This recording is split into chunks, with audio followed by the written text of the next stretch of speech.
Hello and welcome to the 2026 preview show. It's the first one of the year. It's, of course, the Aussie Road Race, which means I can only have one person on. The amazing Mr. Chris Harper. Chris, how are we? Very good, thanks. Thank you very much for having me again. Feels like we've How been many doing years? this How for many about, years have we done this now? yeah, that's what I was about to say. Feels like we've been doing this for about 40 years now. Yeah, yeah. So Yeah, last year, yeah. the race moved to Perth, uh, Yeah, and the route is obviously really different compared to what it was previously. yeah. So we'll have a little look through the route again. We'll focus in on the key sections. You can talk us through anything that you think is important. And what I'll do is I've got my Vela viewer up, so I'll just jump in and focus on one lap so the numbers can disappear. Right. So from the beginning, you head straight into this sort of park area. What's that section of the race like? It's normally pretty aggressive. I think, yeah, I mean, when you look at this profile, it looks obviously a bit more up and down, but when you look at it on a different profile, I remember when we first moved it to Perth and I was like, oh, this is just going to be a race for a sprinter. Like it's just going to be quite straightforward. But then when we actually came out and did the course, it's like, oh, it's pretty grippy. It's always up and down on this circuit through Kings Park. There's lots of opportunity for people to attack. Um, and then also as you get further into the park, there's a couple pretty grippy sections, especially if someone's got legs and they sort of go and keep it keep it hard for a while. It's actually, deceptively hard, I'd say. So the It might main only be a couple percent, but I think this section here, as we go up towards the right hand turn, it can be quite deceptive. And it at least last year anyway, this section sort of caused a lot of splits, and maybe it would come back through this next bit of the course, which is sort of a fast downhill to the river. But yeah, normally this bit was quite decisive last year. And then once you exit the park, you get out onto the section beside the river. As you said, this is Yeah, a chance for things to come back, and then you kind of hit the main sort of the main city centre of Perth, and then you come to the sort of the main climb on the route. There is that yeah, one in the park that you mentioned, but this is the one where a lot of the focus was last year. Uh, yeah, for sure. and I think you said it there. You look at the profile, and I think we did it last year. Most people assumed it's not that hard, and then last year it was Yeah, really quite attritional and yeah, for sure. way harder than what people thought. Yeah, And this little climb, I think it's officially like 700 meters at 5 point something percent. It's actually much harder than it looks. yeah, yeah, for sure. It's definitely a lot harder, and yeah, even this section, once someone sort of keeps it full gas from pretty much once it starts to kick up right to the top, you definitely get some splits towards the top, and then even once you turn left towards the finish line, you don't really get any rest, because if it's already starting to split, you might be making wheels up. And yeah, this whole section of the course until you sort of turn right and hit a bit of a dip, it's actually quite solid. Because that bit there, near the end of the climb, it's 9%. So it's definitely tough. Yeah, yeah, it's hard enough. I remember watching it because it's one of those ones, the camera's at the top and you really see the lift. You see Yeah, the yeah, elevation gain on the TV screen. And yeah, last year the race was it was really pretty hard last year. I think the main peloton group was what, maybe about 10 guys or something. yeah, for sure. I think yeah, last year it was definitely, yeah, like you said, it's definitely, same idea as Young almost. It's just an attritional race. Obviously, it's not a big hard climb. Well, sorry, big's relative, but a longer sort of climb. As you said, it's only 700 meters, but doing that every time, and just the fact that the rest of the course, I think, is quite undulating and lots of opportunity for people to attack. Just lap after lap, everyone's getting more and more fatigued. Then you add in a bit of Aussie summer, and everyone starts cooking in 30 degrees. So yeah, it's definitely hard enough. It's not the easy race like we all thought when we first came to Perth. Yeah, and that was one of the things I was going to mention. Tomorrow is meant to be 36 degrees. Now Okay. that is absolutely roasting hot, roasting Yeah, hot, yeah, and yeah. that's surely going to have a big impact. Yeah, 100%. I think that'll also be another key factor is it's super hot. And for us, I think we start the race at 2:50 p.m. So I think our predicted finish is 7 p.m., which, some people might be like, oh, it should be starting to cool down as you get into the last bit. But I mean, from being in Perth and even pretty similar in Adelaide, like 5, 6 p.m. can still be scorching hot. I don't think the temperature's going to drop too much throughout the race. So yeah, when you think it's 4 hours in heat like that, it's definitely very fatiguing. And there's not much wind either. I think it's about 10k per hour, so I don't think that's going to have much of an impact. It's not going to help No, cool anybody down either. no, definitely not. I So it's mean, yeah, through the back bit of the course, you're a bit more sheltered. It's not till you get down into the water you feel it a bit, but yeah, it's definitely not going to cool anyone down. If anything, it's probably going to be a warm breeze. so last year you were with Jaco, obviously, and you guys nailed it perfectly. You got Durbridge in the break. It was a two-up break. He eventually dropped. I think it was Connor Leahy who was with. Getting an organised chase in the peloton was almost impossible because nobody really had teammates. And then I think Simon Clark ended up doing quite a lot. You guys were Yeah, covering moves. Eventually, Plapp looks over his shoulder. There's nobody near him. He goes, gets across to Durbridge.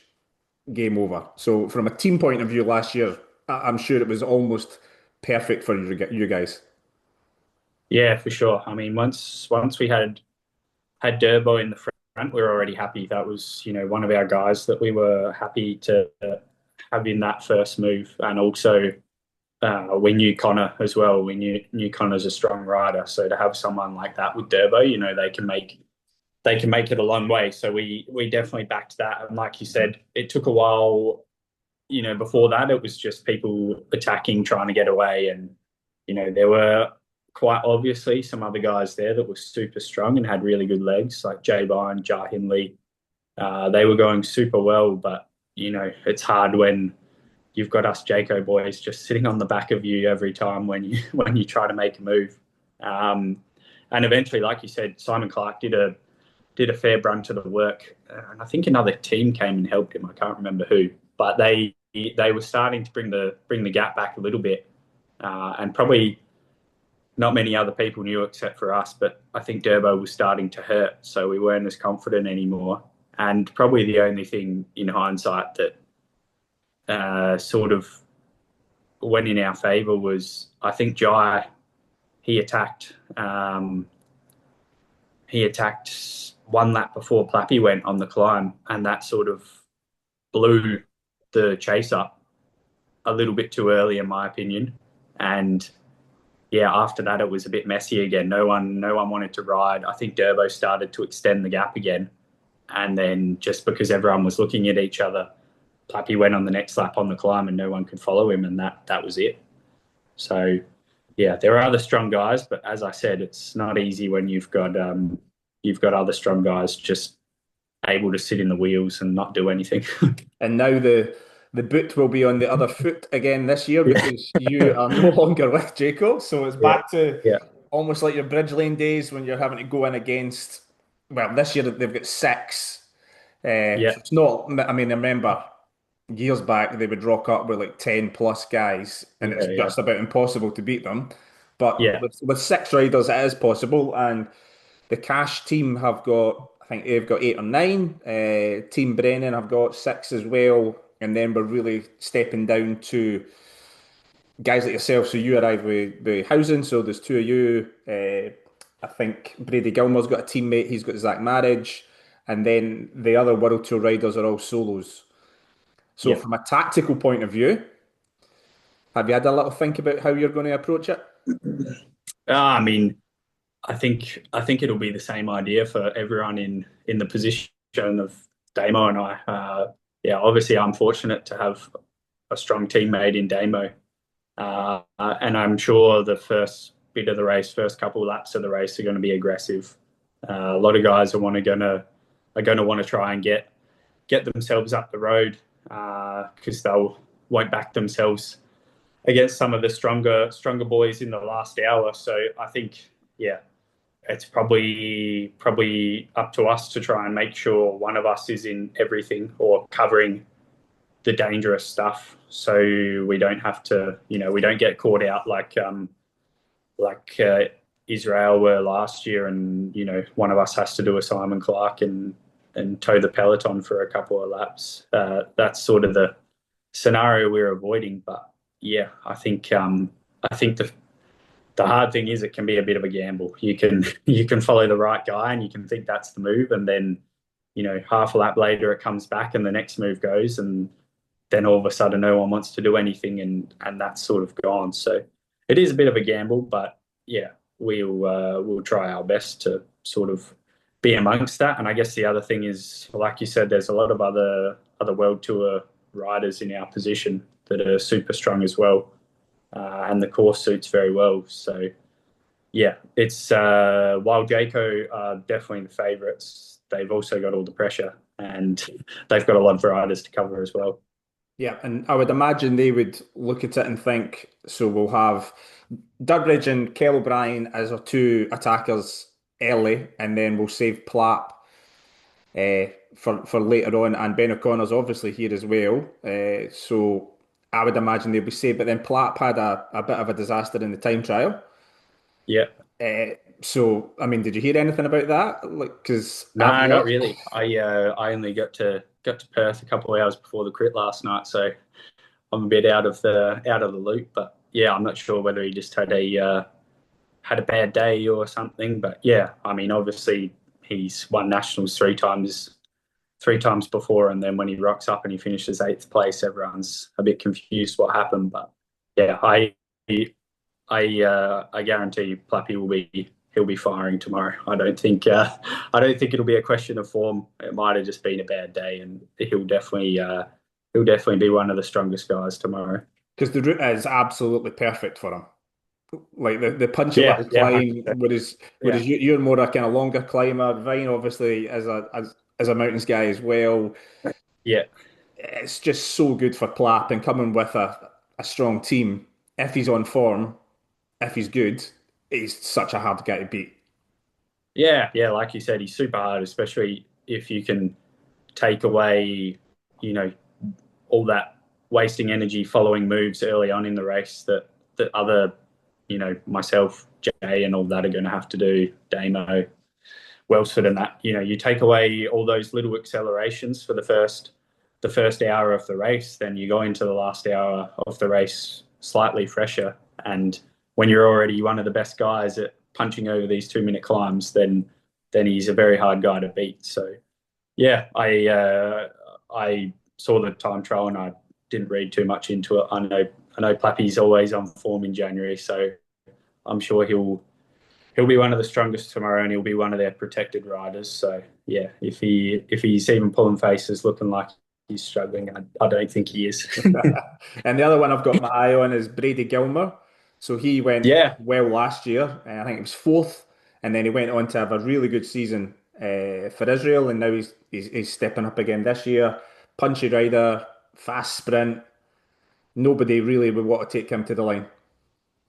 no, I don't think so. I mean, from what I don't know Brady super well, but from what I've heard from a lot of the Perth guys that know him, again, what he can do over a 2 minute effort's pretty unreal. So again, looking at the course, I'd say he's another big favourite, and he does have the benefit of as well of having a teammate in the race, Zach Marriage. But again, if he gets caught out, if they get caught out, and he has to spend too much energy, you know, it can just be something as simple as he misses a move, has to spend too much energy, and then someone goes over the top of him. But yeah, on paper, I think he's definitely a guy to watch. And even last year, I mean, a few of the sort of bigger, I shouldn't say bigger, that's a bit rude, but the more More sprinter type well-known. guys like Oh, Blake yeah. Quick and Blake Agneletto, they got around quite well, and they might have blown up a little bit in the last lap, but it wasn't like they were out of the race. So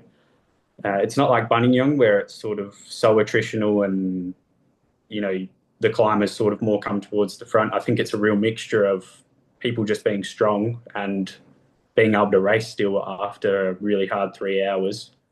Um, so yeah, I guess it's balanced it out a little bit, but yeah, you've still got six guys from Jayco controlling the race. Even Welsford last year looked pretty good, and then he crashed, unfortunately, Yeah, pretty yeah. nasty. Unfortunately, he crashed, but him and Jai, I think if Welsford hadn't crashed and you still had two guys in the race, maybe you hit a point where instead of Jai having to move the lap that he did, maybe Welsford says, "I'm going to do a burner for a lap, bring Durbo back," and then all of a sudden the race is completely different. The pressure's back on Jayco, and yeah, it looks a lot different than it did. My crystal ball is telling me that with 36 degrees, the break isn't winning. To be out there in front all day in that heat, I think that's superhuman effort. Yeah, I mean, it's a bold statement. I'm saying the break will not win. It's going to come from the peloton. yeah, But that break formation bit is so important. If the three teams with the most riders all get a rider up the road, then who's chasing? You yeah, yeah, guys for are. sure. Zach Marriage is going to. It's just so hard. But in previous races, even at Buninyong, Jaco would sometimes keep the front group close, even though it kind Yeah, of looked like you're chasing your own guy. But that, I suppose it's just in case. And as you said last year, Durbridge then did start to suffer. So yeah, keeping it close is also a clever thing to do. yeah, yeah, for sure. Nah, I mean, it's definitely going to be a hard effort in the heat. But yeah, like you said, if you get the wrong combination in that first break, then it's everyone's looking at each other. So yeah, it's a tricky one to get right. It's probably the most frustrating race I do all year. So And well, I I mean, mean, it hasn't been frustrating for the last couple of years, but yeah, well, I'm sure this time tomorrow I'll be quite frustrated. you've had a couple of second places, you've had a third place. Yeah, You and Plappy went two up, and he took well, he got the win. I don't know which way around yeah, it kind of works out. So you've been close. You've been close as a yeah, guy riding for a smaller team. You've been close riding for Jaco. yeah. Does it feel like you're just never going to win it?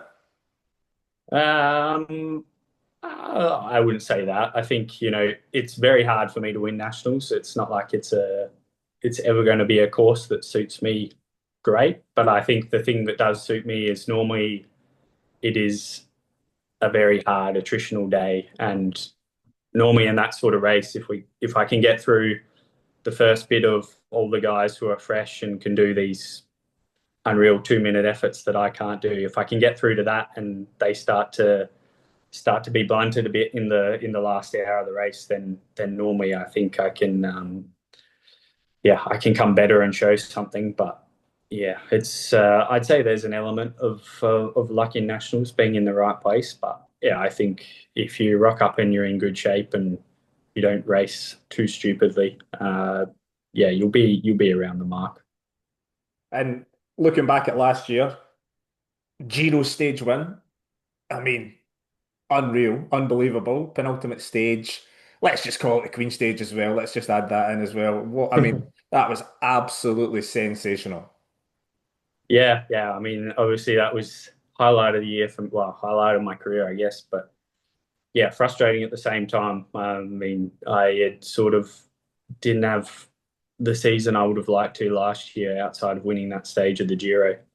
Um, but yeah, I'm motivated now, moving teams as well. I'm motivated to get back into it, and it's a good start here to test the shape before going and starting at Tour Down Under. So yeah, I'm looking forward to it. I'm motivated, and yeah, training's been going well. So hope I'm on the upward trajectory again. And you're riding TDU with the national team, is that right? Yeah, yeah, Damo and I, lucky enough, we're both got the opportunity to race down under with the national team. So yeah, it's always pretty nice to be able to start the season in Adelaide where I grew up. So yeah, it'll be good. And then Cadell's race afterwards. Yeah, I'll do Cadell's as well, and then then make my way back to Europe from there and race a bit on the way. Oman and UAE, I think is the plan. Good. And you did pretty well in Oman last year, top 10, but is that when you started to feel, was it, you started to feel your injury a little bit? Was that Yeah, I mean, Oman? I got my first got the symptoms of my injury December last year. So just before we came to nationals, I already knew I had a bit of an issue, and it was quite a complex injury. Which we'd do something which we thought would resolve it, and then a month later there was no improvement. So I did.